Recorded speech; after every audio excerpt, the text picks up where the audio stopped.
Good morning students. Welcome to another video of estimating, costing and contraction. હવે આપણો subject છે diploma mechanical એન્જિનિયરિંગના 5th સેમેસ્ટરનો એસ્ટિમેટિંગ, costing અને contraction.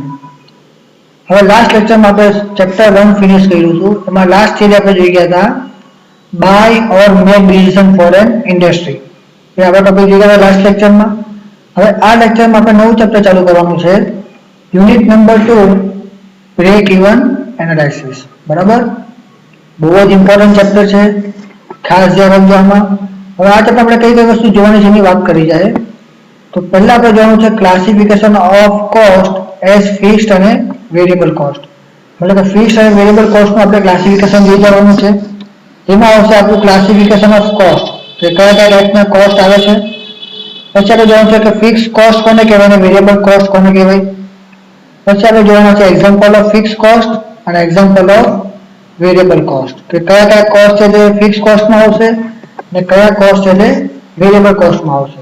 બરાબર, એ ટોપિક પતે પછી સેકન્ડ ટોપિક આવે relationship between cost and quantity of production, કે કોસ્ટ અને ક્વોન્ટિટી ઓફ પ્રોડક્શન વચ્ચે શું રિલેશન છે. બરાબર, એ આપણે જોવાનું છે કે બંને વચ્ચે સંબંધ શું આવે કોસ્ટના ઉપર અને ક્વોન્ટિટી ઓફ પ્રોડક્શન ઉપર. બરાબર, પછી આવશે third one most important break even chart. બરાબર, કા પછી એને કહેવાય BE ચાર્ટ. બરાબર, હવે બ્રેક ઇવન ચાર્ટમાં વાત કરીએ તો બહુ બધી વસ્તુ સમજવાની આવે. ફર્સ્ટ આવશે આપણે બ્રેક ઇવન પોઈન્ટ BEP, કે બ્રેક ઇવન પોઈન્ટ કોને કહેવાય. તો કંપનીમાં જો પ્રોડક્ટ બનાવીએ ને એ લોકો શું કરવાના છે, એમાં ઇન્વેસ્ટમેન્ટ કરવાના છે ને પ્રોડક્ટને સેલ કરવાના છે. તો આપણા બ્રેક ઇવન ચાર્ટમાં એવો પોઈન્ટ કે આપણને ની પ્રોફિટ જોવા મળે ની લોસ જોવા મળે એને કહેવાશે બ્રેક ઇવન પોઈન્ટ. એમાં આવશે બ્રેક ઇવન પોઈન્ટ આવશે ડેફિનેશન. પછી આવશે need or importance of break even point in industry, કે ઇન્ડસ્ટ્રીમાં બ્રેક ઇવન પોઈન્ટની શું જરૂરત પડી છે ને એનો ઇમ્પોર્ટન્સ શું છે. બરાબર, પછી આવશે 2.3.2 માં procedure for construction of break even chart, કે બ્રેક ઇવન ચાર્ટ છે એને આપણે કેવી રીતે બનાવી શકીએ. જો બ્રેક ઇવન ચાર્ટ બનાવો તો તમને એ ચાર્ટ ઉપરથી બ્રેક ઇવન પોઈન્ટ મળે. બરાબર, પછી ટોપિક આવશે આપણો assumption made in construction of break even chart, કે બ્રેક ઇવન ચાર્ટ બનાવીએ એમાં આપણે કઈ કઈ વસ્તુ ધારી રહીએ છીએ હવે અઝ્યુમ કરી લઈએ. બરાબર, પછી આવશે calculation of break even point analytically, કે ફોર્મ્યુલાનો યુઝ કરીને આપણે બ્રેક ઇવન પોઈન્ટ કેવી રીતે ફાઇન્ડ આઉટ કરવાનું છે એ આપણે જોવાનું છે સબ ટોપિક નંબર 2.3.4 માં. બરાબર, કેલ્ક્યુલેશન ઓફ BEP એનાલિટિકલી. પછી 2.3.5 આવો ટોપિક આપણો margin of safety, its importance અને ડેરિવેશન, કે માર્જિન ઓફ સેફટી કોને કહેવાય. બરાબર, એનું ઇમ્પોર્ટન્સ શું છે ને એને આપણે કેવી રીતે કેલ્ક્યુલેટ કરવાના, એના ઇક્વેશન્સ કેવી રીતે મેળવવાના એ આપણે જોવાનું છે સબ ટોપિક 2.3.5 માં. પછી 2.3.6 આવે આપણું effect of changing various parameters on BEP, કે બ્રેક ઇવન પોઈન્ટ છે. બરાબર, એમાં આપણે અમુક પેરામીટર્સ ચેન્જ કરીએ તો આપણને શું ઇફેક્ટ જોવા મળે છે બ્રેક ઇવન પોઈન્ટ પર, એ વસ્તુ આપણે શીખવાની છે એ ટોપિકમાં. Define and derive profit upon volume ratio. હવે આપણે શું કરવાનું છે, પ્રોફિટ અપોન વોલ્યુમનો રેશિયો ડિફાઇન ડેફિનેશન શું છે એ જોવાનું છે અને આપણે એનો રેશિયોનું ઇક્વેશન મેળવવાનું છે.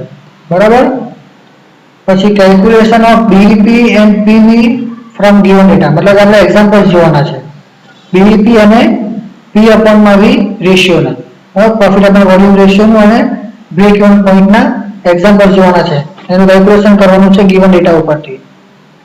પછી આપણો ટોપિક છે 2.4 એક્સ્ટ્રા ઇન્ફોર્મેશન.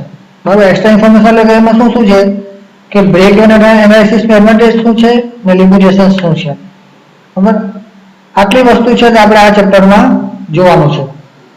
સમજ પડી ગઈ ચેપ્ટરમાં કઈ કઈ વસ્તુ જોવાની છે. હવે આપણે ચેપ્ટરને સ્ટાર્ટ કરીએ. ફર્સ્ટ આવે classification of cost as fixed અને વેરિયેબલ કોસ્ટ, કે આપણે કોસ્ટને બે રીતે ક્લાસિફાય કરવાના છે, ફિક્સ્ડ કોસ્ટ અને વેરિયેબલ કોસ્ટમાં. ચલો એમાં ક્લાસિફિકેશન ઓફ કોસ્ટ જોઈએ તો cost is the amount of expenditure include in any product. હવે કોસ્ટ કોને કહેવાય, કે કોઈ બી પ્રોડક્ટ બનાવવા માટે આપણે જે એક્સપેન્સ કરીએ છીએ બરાબર અમાઉન્ટનો એને શું કહેવાશે કોસ્ટ કહેવાશે એનું ક્લાસિફિકેશન કેમાં થાય તો બહુ બધા ટાઈપ્સમાં થાય છે એમાં આવશે ફિક્સ કોસ્ટ બરાબર પછી semi fix cost variable cost semi variable cost બરાબર ફિક્સ કોસ્ટ આવશે સેમી ફિક્સ કોસ્ટ આવવાનું વેરિયેબલ કોસ્ટ આવશે અને સેમી વેરિયેબલ કોસ્ટ પછી આવશે fifth one differential cost sixth આવશે માર્જિનલ કોસ્ટ સમ કોસ્ટ કંટ્રોલેબલ કોસ્ટ અને અનકંટ્રોલેબલ કોસ્ટ પછી આવશે કરંટ કોસ્ટ તો 10 ટાઈપમાં આપણે કોસ્ટનું ક્લાસિફિકેશન કરી શકીએ છીએ એમાં જ આપણે બે મેઇન જ જોવાના છે કોસ્ટ ફિક્સ્ડ અને વેરિયેબલ તો ભાઈ નેક્સ્ટ ટોપિક છે આપણું ફિક્સ્ડ અને વેરિયેબલ કોસ્ટ તો ફિક્સ કોસ્ટ કોને કહેવાય બરાબર તો fix cost this cost remain constant irrespective of the amount of business done and not affected by volume of production શું કીધું ફિક્સ કોસ્ટ કોને કહેવાશે તો ફિક્સ કોસ્ટ કોને કહેવાય કે એવો કોસ્ટ કે મેં કેટલું બિઝનેસ કર્યું છે એના પર ડિપેન્ડન્ટ નથી અને આપણે કેટલું પ્રોડક્શન કર્યું છે એના પર બી ડિપેન્ડન્ટ નથી એ વસ્તુ શું રહેવાની છે કોન્સ્ટન્ટ રહેવાની છે fix cost policy cost or period cost fixed cost policy cost or period cost are those which is remaining constant irrespective of the volume of output and sale આપણે ફિક્સ કોસ્ટ છે policy cost છે કા પછી period cost છે એવા cost છે કે જે આપણા વોલ્યુમ ઓફ આઉટપુટ અને સેલ્સ ઉપર ડિપેન્ડ નથી કરતા ને એ શું રહેવાના છે કોન્સ્ટન્ટ રહેવાના છે એ બધા કોસ્ટને શું કહેવાશે આપણું ફિક્સ કોસ્ટ સમજ પડી ગઈ પછી નેક્સ્ટ આવશે આપણું વેરિયેબલ કોસ્ટ તો વેરિયેબલ કોસ્ટ કોને કહેવાય this cost almost very directly with the business done શું કીધું કે આપણે કેટલું બિઝનેસ કરવાના છે એના ઉપરથી જે ડાયરેક્ટ વેલ્યુ ચેન્જ થાય કોસ્ટની એને શું કહેવાશે variable cost this are functions of production output બરાબર આ બધા કોસ્ટ કોના પર ડિપેન્ડ કરવાના છે આપણા પ્રોડક્શન આઉટપુટ ઉપર ડિપેન્ડન્ટ કરવાના છે higher the output larger will be the variable cost શું કીધું કે જેમ મારું આઉટપુટ વધે પ્રોડક્શનનું હોય કે કંઈ બી હોય ઇન્ડસ્ટ્રીનું જે રીતે આઉટપુટ વધ્યું ને એવી રીતે મારા વેરિયેબલ કોસ્ટનું ચાર્જ પણ વધવાનું છે when production is suspended this cost become zero કે જ્યારે મેં મારું પ્રોડક્શન બંધ કરી નાખું સસ્પેન્ડેડ મતલબ કે બંધ કરું કે જ્યારે બી મેં પ્રોડક્શન બંધ કરી નાખું તો શું થઈ જવાનું વેરિયેબલ કોસ્ટ શું થઈ જવાના ઝીરો એના પર આપણે શું કહી શકીએ કે variable cost tends to very directly with the volume of product અને આઉટપુટ કે આપણે કેટલું પ્રોડક્શન કરીએ છીએ ને કેટલું આઉટપુટ આપણને મળે છે એના ઉપર વેરિયેબલ કોસ્ટ ડાયરેક્ટલી ચેન્જ થવાનો છે બરાબર હવે આપણે ફિગર 2.1 ની વાત કરીએ તો fix cost is shown by horizontal line AD કે આપણી જે લાઈન છે AD બરાબર A થી D એને કહેવાય છે આપણું ફિક્સ કોસ્ટ તમે જોઈ શકો છો અહીંયા લાઈન AD એ આપણું શું છે ફિક્સ કોસ્ટ છે કે મિનિમમ આપણે પ્રોડક્શન જ્યારે બી કરવાના ત્યારે આપણે મિનિમમ આટલો કોસ્ટ તો કરવો જ પડે and variable cost is shown by incline line OM ને આપણી જે લાઈન દેખાય તમે ડોટેડ લાઈન OM એ છે આપણું વેરિયેબલ કોસ્ટ લાઈન બરાબર કે જો મારું પ્રોડક્શન 0 હોય આઉટપુટ 0 હોય તો મને વેરિયેબલ કોસ્ટ 0 મળે ને જો મેક્સિમમ જેમ જેમ મારું શું થવાનું પ્રોડક્શન વધતું ને એમ શું થવાનું પ્રોડક્શન મારું વેરિયેબલ કોસ્ટ વધતું જવાનું પ્રોડક્શનના સાથે વેરિયેબલ કોસ્ટ મારો વધતો જવાનો છે સમજ પડી ગઈ વેરિયેબલ કોસ્ટ કોને કહેવાય ને આપણો જે ચાર્ટ જોતો છે આને કહેવાશે બ્રેક ઇવન ચાર્ટ બરાબર ને આપણને જે આપણે પોઈન્ટ મળ્યા બ્રેક ઇવન પોઈન્ટ એ કઈ જગ્યાએ મળશે આપણું A થી B લાઈન અને O થી C લાઈન કે આપણે જે પ્રોફિટ છે પ્રોફિટની લાઈન છે અને આ લોસની લાઈન છે બરાબર ને આપણે આ લાઈન કઈ છે ટોટલ કોસ્ટની લાઈન છે તો જ્યાં બી આપણને પ્રોફિટ નથી જોવા મળતું નથી લોસ જોવા મળતું એવા પોઈન્ટને શું કહેવાશે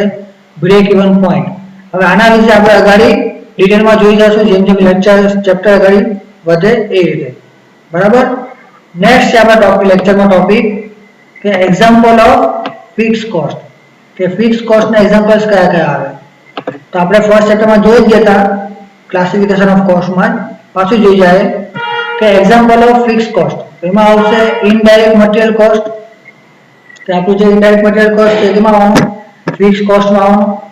પછી આવશે indirect labour cost, rent of building, કે આપણે જે બિલ્ડિંગ બનાવી છે બરાબર એનું રેન્ટ આવે છે. પછી depreciation of assets.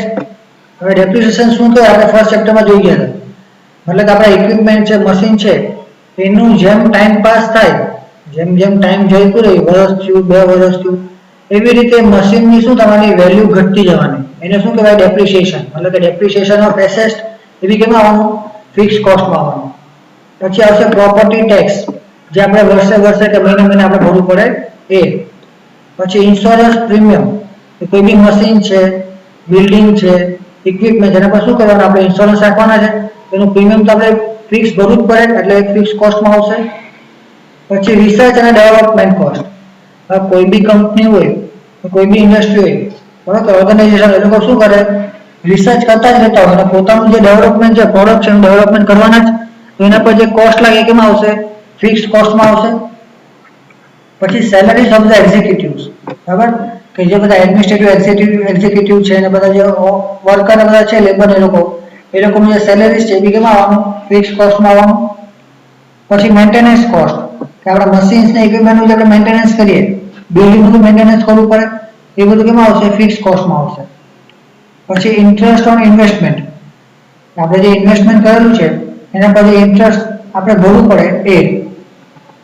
એક્સપેન્सेस ઇન્ક્યુડ on lighting, હવે આપણે લાઇટિંગ છે, હવે જો કોઈ બી આપણે કંપનીમાં હોય લાઇટિંગની જરૂર પડે તો લાઇટિંગમાં જે કોસ્ટ લાગવાનો છે કેમાં આવશે ફિક્સ કોસ્ટમાં આવશે. પછી પીરિયોડિકલ રિપેરિંગ કોસ્ટ, કે આપણે બિલ્ડિંગમાં, ઇક્વિપમેન્ટમાં કે પછી ફાઉન્ડેશનમાં કોઈ બી રિપેરિંગ કરીએ એનો કોસ્ટ જે આવે છે એમાં આવશે ફિક્સ કોસ્ટમાં આવશે. પછી એડમિનિસ્ટ્રેટિવ એક્સપેન્સીસ, એડમિનિસ્ટ્રેશનના કારણે કોઈ બી એક્સપેન્સ થવાનો એ બી કેમાં આવશે ફિક્સ કોસ્ટમાં બરાબર. પછી એસ્ટાબ્લિશમેન્ટ ચાર્जेस, બરાબર, જ્યારે વસ્તુ એસ્ટાબ્લિશમેન્ટ કરીએ આપણે એસ્ટાબ્લિશ કરીએ ત્યારે જે ચાર્जेस લાગે એ. સેલરીઝ ઓફ સ્ટાફ્સ અને વોચમેન, કે લોકો જે બી સ્ટાફ છે, જે વોચમેન છે બરાબર, એને બી સેલરીઝ આપવાની, એ બધું કેમાં આવશે આપણું ફિક્સ કોસ્ટમાં. હવે પહેલી એક્ઝામ્પલ્સ ઓફ ફિક્સ કોસ્ટ કયા કયા હોય. હવે આપણે જોવાનું છે એક્ઝામ્પલ્સ ઓફ વેરિયેબલ કોસ્ટ. તો વેરિયેબલ કોસ્ટમાં કયું આવશે ડાયરેક્ટ મટીરિયલ કોસ્ટ.